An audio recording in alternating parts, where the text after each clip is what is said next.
Iran చుట్టూ America దళాలు, America సైన్యం చుట్టుముట్టేసింది. అలాగే అమెరికాకి చెందినటువంటి ఎన్నో యుద్ధ విమానాలు కూడా చుట్టుపక్కల దేశాల్లో స్థావరాలు ఏర్పాటు చేసుకున్నాయి. మరొక వైపు సముద్రంలో కూడా గస్తీ కాస్తున్నాయి.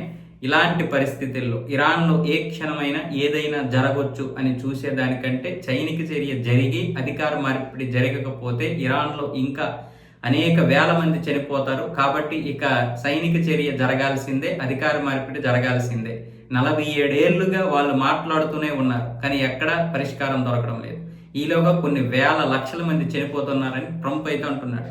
ఇప్పటికే అగ్రరాజ్యం నుంచి మరొక యుద్ధ నౌక అయితే బయలుదేరింది. ఆ నౌక బయలుదేరిన సందర్భంలో నెతన్యాహుతో మాట్లాడిన తర్వాత ఈ వ్యాఖ్యలు ట్రంప్ అయితే చేశాడు వైట్ హౌస్లో. సో ఇలాంటి పరిస్థితుల్లో రేపు ఎల్లుండో ఈ 3 రోజుల్లో ఏదైనా సరే ఇరాన్ మీద అటాక్ జరగవచ్చు. ఆ అటాక్ తర్వాత అధికార మార్పిడి ఉంటుంది. ఖచ్చితంగా అయాతుల్లా అలీ ఖమేనీ యొక్క జీవితం ఇక్కడతో ముగిసే అవకాశాలు కనిపిస్తున్నట్లుగా అయితే చుట్టుపక్కల ఉన్నటువంటి దేశాల్లో జరుగుతున్నటువంటి పెద్ద చర్చ. ముఖ్యంగా గత 2 వారాలుగా లేదా 3 వారాలుగా 40,000 మందిని చంపేశారని ఒక అంచనా ఉంది. మొన్నటి వరకు ఏమొచ్చేసి 25,000, 30,000 అన్నారు, కానీ 40,000 మందికి పైగానే చనిపోయినట్లుగా ఇరాన్కి చెందినటువంటి ఒక ముస్లిం అబ్బాయి ట్రంప్కి నేరుగా మెయిల్ చేయడం, అలాగే ఒక వీడియో కూడా విడుదల చేసి ఆత్మహత్య చేసుకున్నాడు అబ్బాయి. ఎందుకంటే అతను దొరికితే చంపేస్తారు కాబట్టి.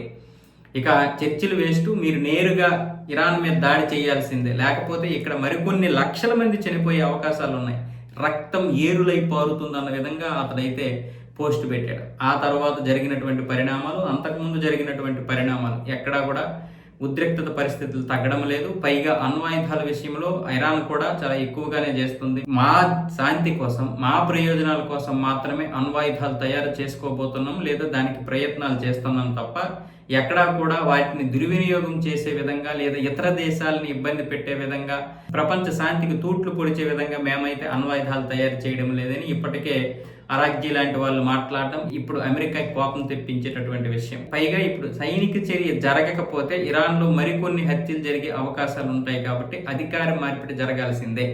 కానీ తదుపరి భవిష్యత్తులో ఎలాంటి నాయకుడిని ఎన్నుకోవాలో, ఎవరిని ఎన్నుకోవాలనేది ఇరాన్ ప్రజలే నిర్ణయిస్తారన్న విధంగా మాట్లాడుతున్నారు. అంటే రజా పెహ్లవి ఉండొచ్చు, ఉండకపోవచ్చు. ఇరాన్లోనే ఎవరైనా కొత్త నాయకుడిని ఎంచుకునే అవకాశం ప్రజలకే ఇస్తామంటున్నాడు ట్రంప్. మరి ఈ 2-3 రోజుల్లో కానీ, ఈ వారం రోజుల్లో కానీ ఇరాన్ మీద దాడి జరిగేదానికి అవకాశాలు అయితే పుష్కలంగా ఉన్నాయి.